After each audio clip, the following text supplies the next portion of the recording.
ඔයත් මේ වෙලාවේ ඉන්නේ ජීවිතේ එපා වෙලාද? හිතා ගන්න බැරි තරම් ප්‍රශ්න කොටක හිර වෙලාද? දරුවන්ගේ ප්‍රශ්න, එහෙම නැත්නම් දෙමව්පියන්ගේ ප්‍රශ්න, එහෙම නැත්නම් ඔයාටම කාටවත්ම කියන්න බැරි තරම් ලොකු ප්‍රශ්නකද ඔයා මේ වෙලාවේ ඉන්නේ? ඔයා දන්නවද මේ ලෝකේ ප්‍රශ්න නැති කෙනෙක් නැහැ. මේ ලෝකේ සතුටින්ම ඉන්න කවුරුත් මං හිතන්නේ නැතුව ඇති. අපේ ජීවිතවල එක එක කාලවලට අපිට එක එක දේවල් වලට මුහුණ දෙන්න සිද්ධ වෙනවා. ඒක අපි කැමති වුණත් අකමැති වුණත්. හැබැයි අපිට ජීවිතේ ප්‍රශ්න ආවා කියලා ජීවිතේ අපිට වැටෙන්න අයිතියක් නැහැ. මොකද මම හැම වෙලෙම විශ්වාස කරනවා ජීවිතේ හැම ප්‍රශ්නයක් ඇතුළෙම අපිට හොඳක් සිද්ධ වෙනවා. ඒක කාලයක් ගියාට පස්සේ තමයි තේරෙන්නේ මේක මෙහෙම වෙච්ච එක කොච්චර හොඳයිද. එහෙම වුණ නිසා අද මම මෙහෙම සතුටින් ඉන්නවා කියලා. හැබැයි යම්කිසි කාලයක් අපිට ඒක වෙනුවෙන් දරා ගන්න සිද්ධ වෙනවා. ඉවසන්න සිද්ධ වෙනවා. ඔයාටයි මටයි තියෙන ප්‍රශ්න මොනවද කියලා හිතේ.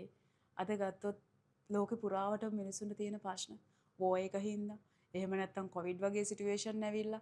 එහෙම නැත්නම් එතනින් එහාට ගිහිල්ලා තමන්ගේ ජීවිතය රැකගන්න මේ වෙලාවේ තමන්ගේ මරණයත් එක්ක සටන් කරන අය කොච්චර ඉන්නවද මේ වෙලාවේ මුළු ලෝකෙම.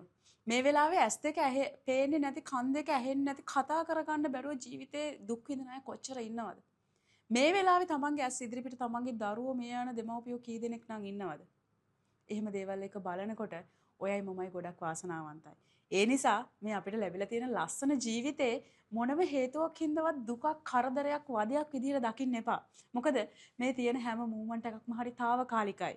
ඔයා හැම වෙලේම ඔයත් එක්ක ඉන්න try කරන්න. මේ ප්‍රශ්න ඉක්මනටම විසඳෙනවා.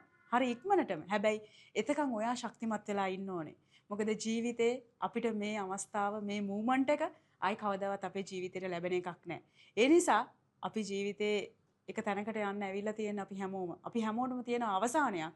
ඒ අවසානය වෙනකන් මේ හැම දෙයක්ම දරාගෙන ඉවසගෙන අපේ ජීවිතේ අපේ හීනවලට අපි යන්න ඕනි. ඉතින් ජීවිතය අතාරින්න හිතාගෙන ජීවිතය අතාරින්න හිතෙන ඔයාට ඒකට ඔයාට අයිතියක් නැහැ.